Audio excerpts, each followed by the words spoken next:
Welcome back to Weekly Briefing. We are here with our panel of experts. Joining me in studio, Chris Farrell, Director of Investigations at Judicial Watch and author of Exiled Emissary, George Earl III. Dr. Shay Bradley Farrell, President of Counterpoint Institute for Policy Research and Education. John Zadrozny, former Deputy Assistant to the President in the Trump administration and now the Director of the America First Policy Institute's Center for Homeland Security and Immigration. And Derrick Hollie, a member of Project 21 and President of Reaching America. Here's one story for you that you may not have heard this week. The House Freedom Caucus members held a hearing examining how Joe Biden's border policies have resulted in a historic crisis for our nation. The caucus had to meet at a business away from Capitol Hill because Nancy Pelosi would not allow them to meet inside the Capitol building. Here's why. And currently, is it true that there is fencing rusting in fields in Texas rather than being put up? True. Is it true that we are currently paying contractors not to build the fence that the federal law requires to be built and that Congress has appropriated for it to be built? As far as I know, that is correct.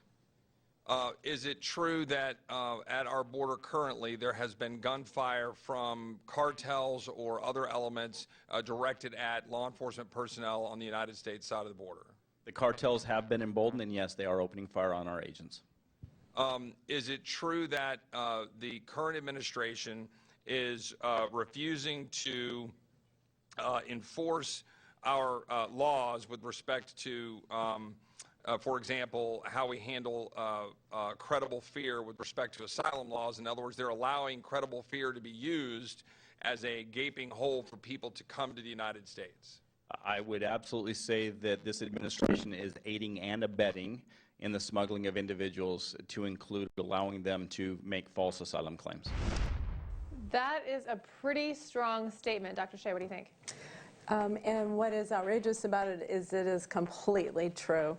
I spent about 4 weeks down on the border, and I saw with my own eyes the rusting fences and the construction materials laid to waste that taxpayers had paid millions of dollars for because of Biden halting construction on the wall. I have seen the damage. I have spoken with the law enforcement and the people that live there about the economic boom that the Mexican cartels are having because Biden no longer allows our law enforcement to enforce the law on the border. The Mexican cartels are the ones that are benefiting it. And my question is why would Pelosi not allow these members of Congress who have rights and privileges to the Capitol building to have this hearing there? John, what do you make of the fact, to Dr. Shay's point, that these are members of Congress who should be meeting in Congress to have this discussion, and it turns out the discussion shows that the administration is assisting human traffickers? There's a lot there, but I would say two things. One is that the human trafficking problem is very much it might be the only industry that's actually doing well under Joe Biden right now. Everything this administration has done has sent a green light to the cartels to make sure that men, women, children are being smuggled and trafficked. Children are being sent to points unknown in the United States and then recycled to become part of a fake family unit and then shoved back across the border. But on the non-immigration side, one thing I think is worth bringing up is why are Americans paying for everything we see in the current Congress when they're not allowed to have access to their constituents? Members are not allowed to have meetings in the Capitol Dome. They're not allowed to have meetings in the Capitol Visitor Center. And I think if Republicans are looking for a pitch as to why they should be in charge at some point, it should be, we'll reopen D.C. We'll reopen the buildings that you pay for, and you can come see us without having the Capitol Police have your name in a database. That is the real insurrection, and it's even against members of Congress. New York Congresswoman Alexandria Ocasio-Cortez says she's figured out the main cause of inflation. Congratulations, everybody, she figured it out. She thinks it all comes down to corporate greed. And also, there's a real distinction to be made between inflation and price gouging. And there's a lot of evidence that particularly industries with high concentrations, corporate concentrations, whether it's almost oligopoly level industries, a lot of these price increases are potentially due to just straight price gouging by corporations. I honestly don't think she even looked like she knew what she was talking about. She doesn't. You can do it, Derrick. I just cannot take anything she says seriously. And she is so unqualified for this position. And she has not had, she rose as a star because of her chief of staff, the guy who left her. And now she does not have the sizzles that and I'm confused why anyone would even listen to her.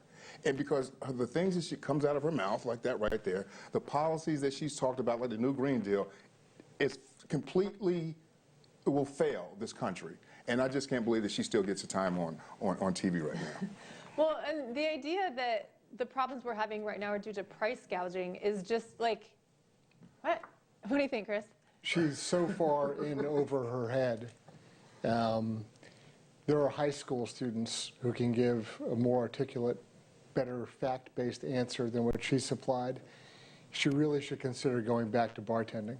I think that's a fair point. I mean, the reason we have 40-year inflation is we lost 20 million jobs during the pandemic, and most of those were during the Biden administration. That's because of COVID mandates, vaccine mandates, because people were scared, and because of generous, over-generous welfare and unemployment benefits kept people out of the workforce. She just came out a couple of weeks ago and made a statement that the government should pay for everybody's student loans.